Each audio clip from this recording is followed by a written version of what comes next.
Este é um momento que nunca poderei esquecer. Quero dar um contexto rápido, é que minha avó sempre foi minha figura materna porque minha mãe tinha que trabalhar sem horário de volta e meu pai nunca estava em casa, ela sofria de depressão.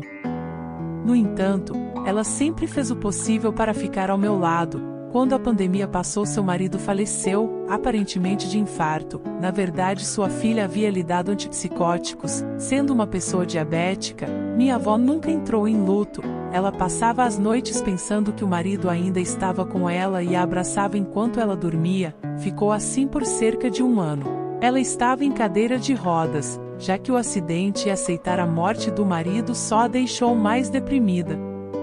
Seus filhos nunca se importaram com ela, eles só estavam esperando o momento em que ela morresse para poder dividir sua herança estúpida. Detectaram gangrena no pé dela, nunca a levaram para tratamento médico e às vezes que tentei fazer algo isso era obrigatório levar um adulto. Então o tempo passou até que, um dia, meu pai me ligou, e com a voz mais fria que tinha, me disse, sua avó morreu. Eu fiquei em choque. Me recordo de largar o telefone enquanto minha mente estava em branco e meu corpo estava congelado. Eu estava em um lugar público, então uma senhora me perguntou se estava tudo bem. A única coisa que eu poderia dizer foi onde está minha mãe? Quando voltei do susto comecei a chorar e no momento a única coisa que pensei foi que queria chegar na casa dela para ver que tudo era uma brincadeira cruel.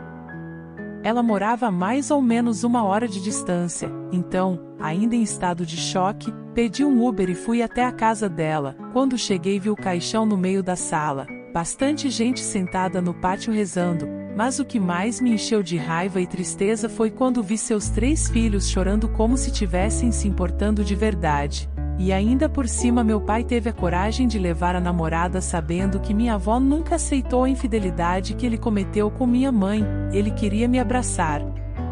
Eu só podia recuar e fui direto para o caixão. Eu a vi ali, ela parecia tão calma, de alguma forma o corpo dela refletia que não sofria mais. Comecei a chorar até meu corpo não aguentar mais e cair.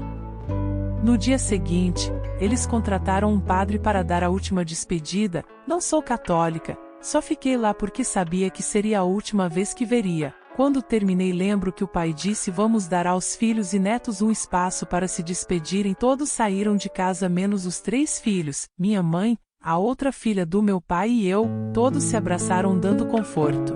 Me aproximei do camarote, comecei a conversar com ela e eu comecei a chorar. Uma parte de mim morreu com ela, sofro de ansiedade. Então por causa da explosão de emoções que tive comecei a desmaiar, não conseguia respirar, minhas lágrimas estavam me afundando por dentro e eu não conseguia nem ver claramente. Caí no chão e agarrei a base que segurava a caixa. Os agentes funerários tinham chegado para movê-la para o crematório, mas eu estava tão agarrada para não soltar que não conseguiram me tirar de lá. Minha mãe se aproximou de mim e me disse que todos estavam me observando e por favor deixassem eles levarem ela embora. Eu disse em voz alta que não me importava de ser ridícula e continuei agarrada na base. Meu pai teve que puxar com força para me soltar e eu fiquei gritando desesperadamente para eles não a levarem embora enquanto tentavam soltar para correr atrás de quem a carregava. Eles finalmente me soltaram quando a levaram embora e depois disso, eu não falei com nenhum deles. Minha mãe diz que eu não deveria ter ressentimento, mas como posso viver em paz sabendo que a viram apodrecer e não fizeram nada? Sabendo que apesar de todas as minhas tentativas, não consegui salvá-la porque não tinha idade para isso. Se ela tivesse esperado mais 1 ano por mim, eu poderia tê-la tirado daquela maldita miséria.